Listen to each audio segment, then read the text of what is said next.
There's a man who asserts that a body's gesture and movement are part of a branch of philosophy. He is Richard Shusterman, a renowned philosopher of somaesthetics. Somaesthetics is about the relationship between the human body and one's emotions, senses, and thoughts. He studies the movement of the body and its relationship with the mind and how they are manifested in people's lives. Meet Richard Shusterman, the pioneer of somaesthetic philosophy.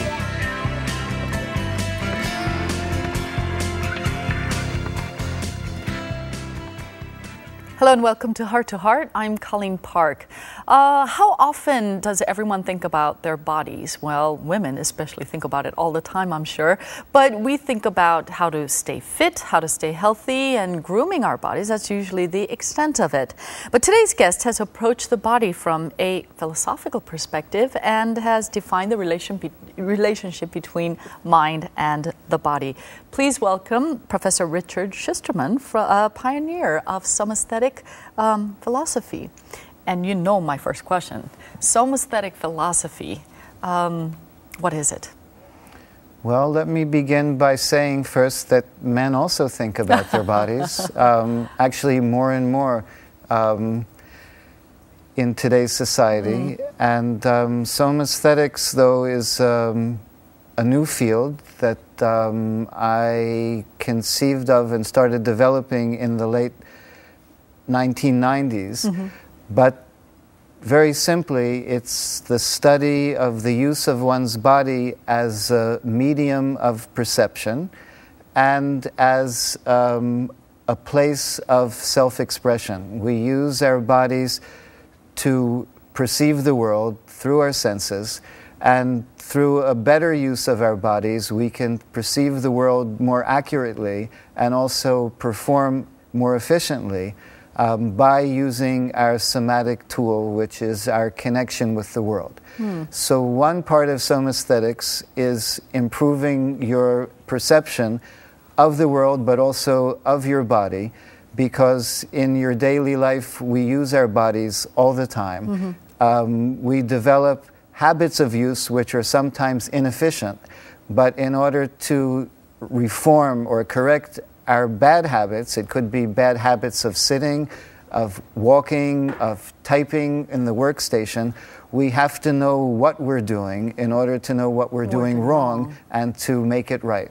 So somaesthetics is the study of the way we use our bodies and how we can improve our bodies in perceiving the world and ourselves, but also there's the other dimension of how we use our bodies to express our particular personalities, because not only women, but also men, not only the elderly, but also kids, use their bodies through their clothes, through their grooming, not just to be attractive, but to express their particular personality or their particular allegiances to a football team, to a particular youth culture. And so the body is the place where we present ourselves to the world, not only our exterior, but also our character and our preferences. Ah, okay. So me being so naive, I'm trying to understand this. Is it sort of like the bigger picture and the more extended picture of what people like me might call body language? Is it a much broader? Well, that's part of the idea of expressing yourself somatically, but there's also the part of using your body better in everyday life. And what does that mean? Well, I can give you some examples. One example would be getting up from a chair. You can probably get up very well from a chair, and so can I. But I can give you an example from my practice, because besides lecturing, I also treat people who have various bodily ailments. And one of the people who came to see me was a man of over 80 years old who had problems in his knees. And it was hard for him to get up from his chair because his knees were painful for him, and he would get up from the chair the way most people get up from a chair, is by pushing down on the ground. And when you push down like this, you have a lot of pressure in your knees. But I taught him another way to get up from a chair, which involved much less difficulty and which solved his problem by using a somesthetic principle that's based on human anatomy and the laws of gravity. Our bodies are top-heavy. Yes.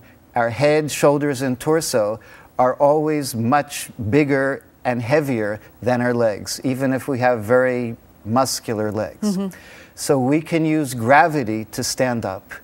Simply, if we lean forward, the fact that we lean forward, the top-heavy part of your stuff comes forward, and then your bottom comes up because your body is all one piece. Okay. So here's a case where by understanding body mechanics, it's not about body language, I was able to solve this person's problem without him taking pills or injections, which didn't really help.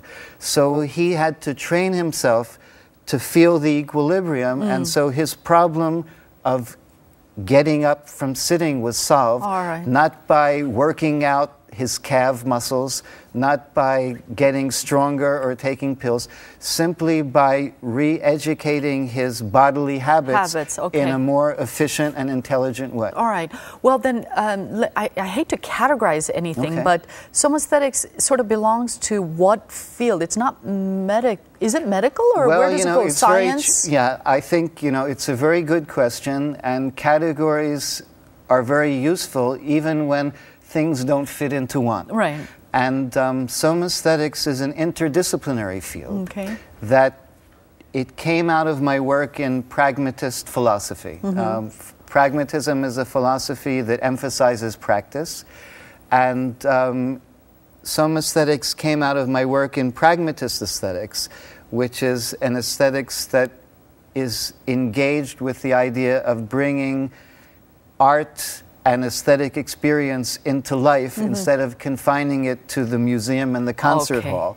And everyday life can be more beautiful and aesthetically satisfying, not only by looking at beautiful objects, but by experiencing beautiful movements, not only that others make, but that you make yourself. It's the same thing with eating. You mentioned women being worried about weight.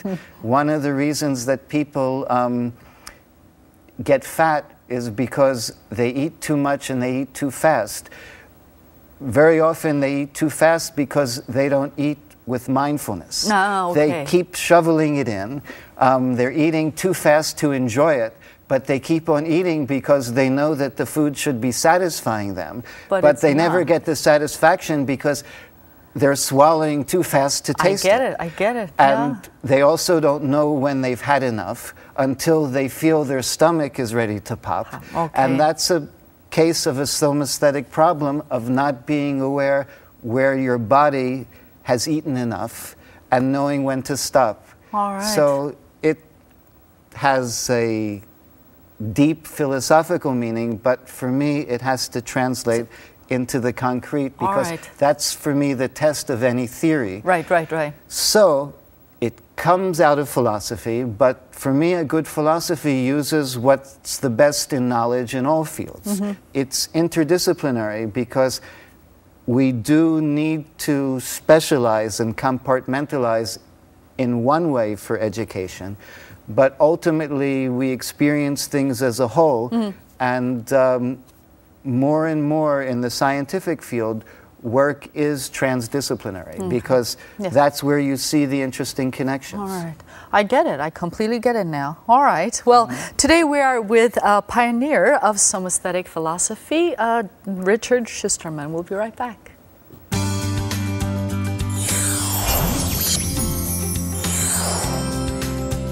Coming up next, hear how Richard Shusterman incorporates somaesthetics with the arts.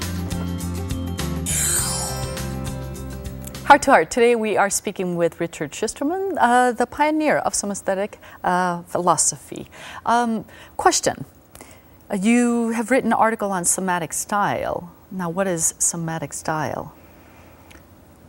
Well, again, this is a kind of new excursion for me, and to try to summarize it in a very brief definition, somatic style is the distinctive or characteristic way a person presents herself through her somatic appearance and her bodily action.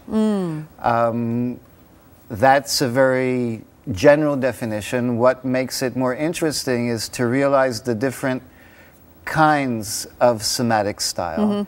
And I can run through in a very brief way 5 different contrasts or conceptual distinctions of somatic style. The first is style as evaluative or non-evaluative. Sometimes when we say someone has style, we mean it to praise. But in a certain way, everyone has a somatic style. Okay. Okay, that's clear. Another interesting distinction is between generic style and individual style. For instance, there are certain groups that have a style. We can talk about the style of a policeman or the style of a doctor. A doctor has to have a certain kind of style, otherwise his patients won't have confidence in him. If the doctor has a bodily style, like a policeman. Yeah, like a policeman, or like a hobo, or like a hip-hop artist, the patient is not going to have the But each doctor can have his or her own particular style. Okay, a third interesting distinction is between conscious style and unconscious style. Some people consciously work on their style, but someone who does any which way of putting the clothes together has a style. It's just a chaotic style.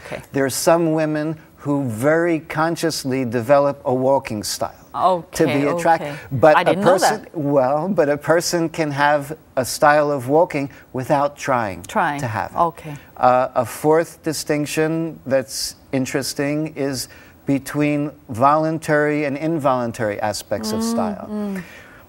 We can, let's say, we eat out of habit, but we can try to control how we eat, how we pick up our chopsticks or our fork. But there are certain dimensions of style of which we have no control.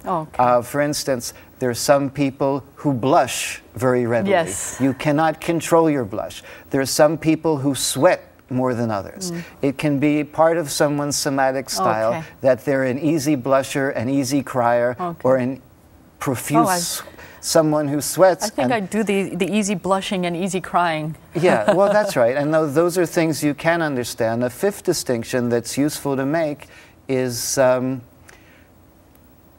between more permanent dimensions of style and contextual dimensions.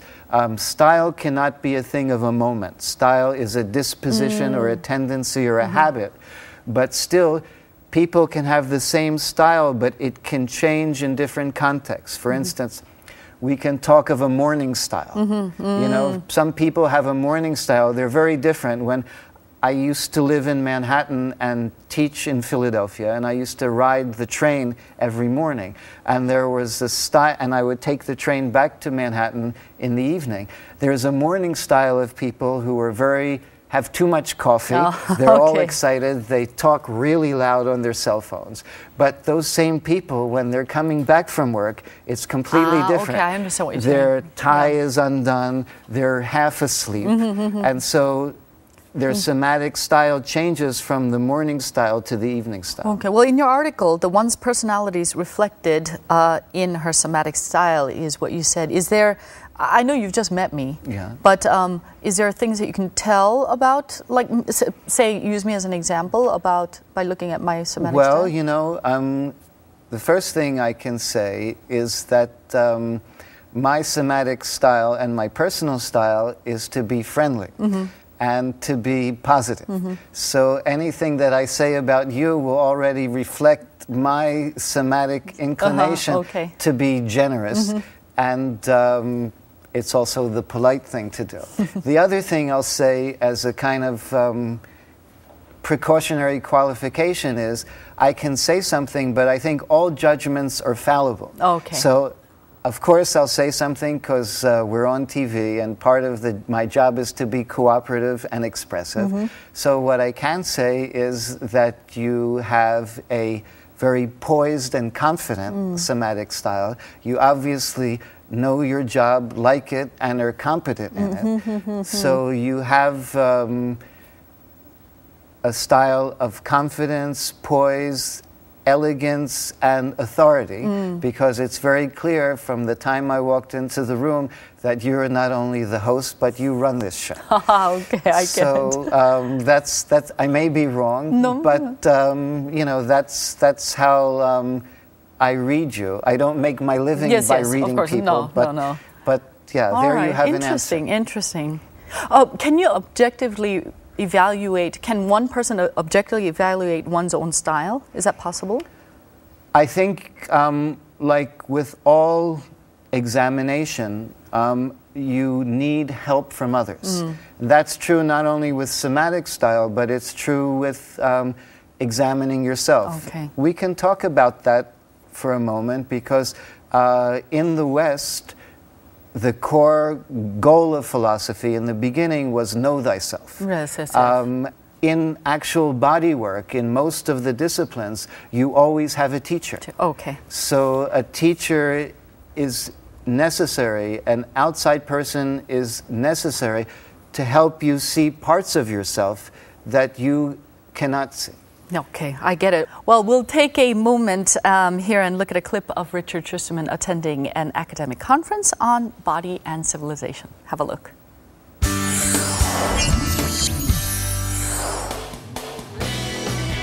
An international academic conference is held to celebrate the 29th anniversary of the Day of Peace at Gyeonggi University.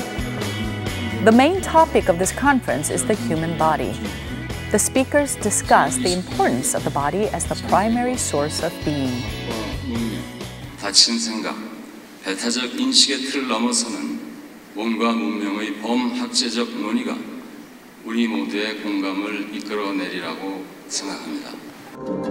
The Gyeonggi University students perform a special dance number to complement the theme of the conference.